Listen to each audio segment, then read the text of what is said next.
Shqetësimet me të cilat përballen mediat i bën bashkë të hënën në Prishtinë. Në tryezën e Asociacionit të Gazetarëve të Kosovës u konfirmua se punëtorët medial sulmohen janë cak i gjuhës së urrëties dhe polarizimit nga politikanët. Veç në 5 muajt e parë të këtij viti del se u raportuan 9 raste të dhunës fizike e jo fizike ndaj tyre.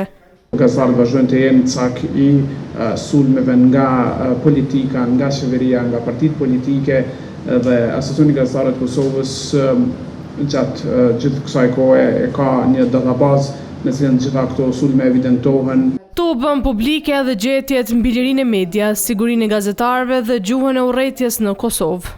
Nga këto 138 raste që kemi identifikuar, mbi 70% e tyre kanë të bëjnë me diskurs politik e ideologjik, në kuptimin që aktorët e ndryshëm politik përdorin shprehje të cilat denigrojnë njëri tjetrin dhe përdorin shprehje të tilla sikurse që i kemi identifikuar si shprehje tradhtar. Pos incidenteve siç i quajtën tradicionale, reporterët u tha se janë viktima edhe në internet.